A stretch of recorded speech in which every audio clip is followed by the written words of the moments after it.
little over a week ago, I went and shot my 25 Weatherby RPM with the 128 ELDX. And I was able to get a half MOA group at almost 3,000 feet per second. I posted the short, got a lot of comments saying, wow, that thing is slow. Why wouldn't you just get a 25-06 or a 270 Winchester? Well, the truth is, I wasn't really trying to push it hard. I was really just trying to find a consistent load that's just going to shoot really well. And I did.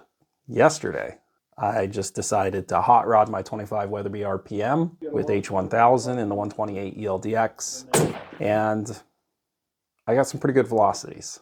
I posted the short, and something I did not expect, I probably should have though.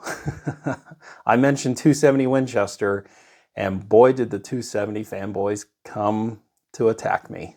Here's what I said. In my last video, I shot a 128 ELDX at nearly 3,000 feet per second at half MOA. A lot of you commented just how worthless that is, a 128 at almost 3,000. Might as well shoot a 270 Winchester. That video had nothing to do with 270 Winchester. I made 270 Winchester as a reference that it's a more efficient, it wasn't a diss on the 270 Winchester at all. But boy, did people take it that way. So this video is for you, 270 Winchester fans. You guys asked for it. I am of the opinion that depending on the day, the most annoying cartridge fanboys on planet Earth are 270 Winchester or 7 PRC. Yesterday, in my short, it was definitely the 270 fanboys that came to defend the greatest cartridge of all time. Now, I don't dislike the 270 Winchester. I say it's a pretty darn good hunting cartridge. It's got a lot of history.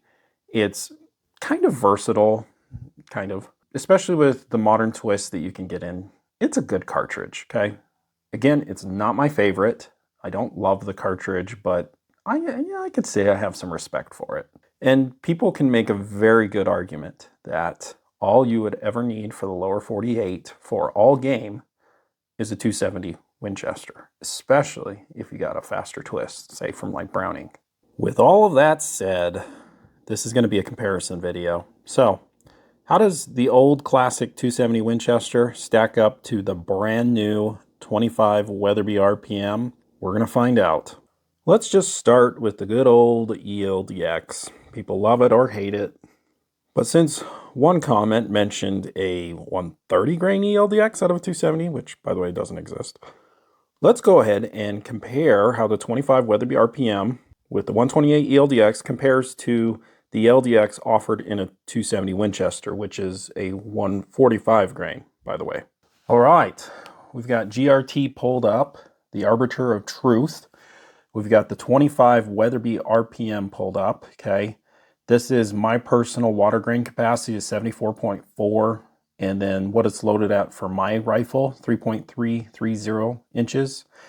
Now, I have a 22-inch barrel. To make things fair, we're going to give both rifles 24-inch barrels. I think both of them do much better with 24-inch barrels. And then the Hornady ELDX, 128 ELDX, and I've loaded it up with N565, and we're going to top out at 65,000 PSI, basically at 3,200 feet per second. So pretty darn good performance from the 25 Weatherby RPM. Now let's see how it compares to the 270 Winchester with the 145 ELDX.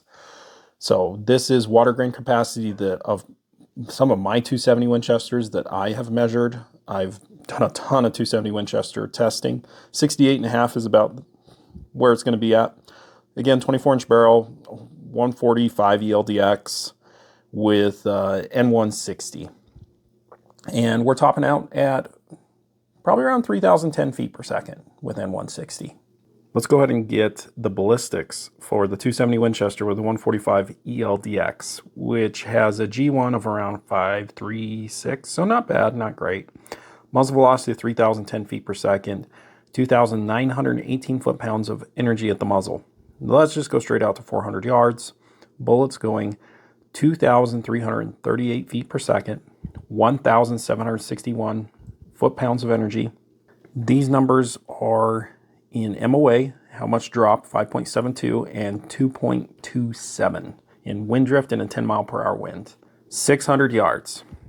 A little more than I would shoot at an animal, but let's just look at it. 2,038 feet per second, 1,338 foot-pounds of energy. For those that subscribe to energy, the 270 Winchester is not really a 600-yard big game cartridge.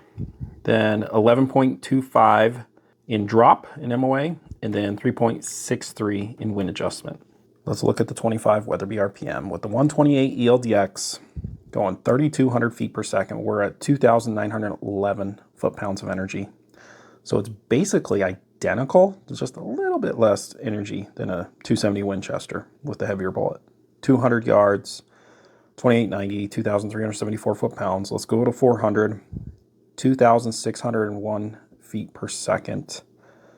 Guys, that's really close to 300 more feet per second than a 270 Winchester. 1,923 foot-pounds. So already it is a substantial gain at 400 yards over a 270 Winchester with the heavier bullet. Wow. 4.72 MOA drop, and that's a whole MOA difference. That's pretty good. 1.74 in wind drift, so a decent advantage as well compared to 2.27. Now out to 600 yards, the bullet's going 2,330 feet per second. It has 1,543 foot-pounds of energy. So 200 more foot-pounds of energy than a 270 Winchester. And then 9.22 MOA in drop versus 11.25. So now 2 MOA difference. And 2.74 versus 3.63. All around, 25 WBY RPM kind of stomps 270 Winchester. Now I know the 270 Winchester fans are going to come at me with their pitchforks. Why aren't you using a high BC 130 grain in the 270? Well, number one, they don't really exist. Number two, well, I'm going to run the numbers for you and show them up on the screen. 25 WBY RPM still handily beats it, and it's especially so with energy. So let's say we use a 130 grain burger bullet VLD. That's, I think, about the highest BC you can get with a 130 grain in 270, which is like a 4.62. Pretty good. Your drop definitely gets better at 400 and even 600, but your energy is really not great. So you're losing about at least 100 foot-pounds compared to the 145 ELDX that we ran. So it's a little bit flatter, still not as flat as the 25 WBY RPM, and then it loses out on a lot more energy. Now let's talk about some of the advantages 270 Winchester has over 25 WBY RPM. Well, it's a whole lot easier to get ammo. It's a whole lot cheaper to get ammo in brass. And there are so many rifle options for 270 Winchester. With the 25 WBY RPM being a Weatherby cartridge that's brand new, well, you're going to be just getting Weatherby rifles, which that's not a bad thing. But availability-wise, 270 Winchester obviously beats 25 WBY RPM. Now, in previous videos, I have said the 270 Winchester is my minimum for elk. Not my first choice, but if I had to, I would use a 270. So what does that mean? Well, due to it having a wider diameter bullet than a 25 caliber cartridge, yeah, I'm going to go by default that the 270 Winchester is more preferable for me for the bigger game, like elk and moose and bear. Again, guys, it is not my first choice, and honestly, I'll probably never use it, but I don't see any problems with anybody using it. Now, the 25 WBY RPM, you can see it. It has more energy, has more velocity, so if anyone wants to use it on bigger game, go for it. Just not my personal preference. But I think I can clearly state a winner when it comes to deer and antelope size game. Which one handily beats the other, and it isn't the 270 Winchester.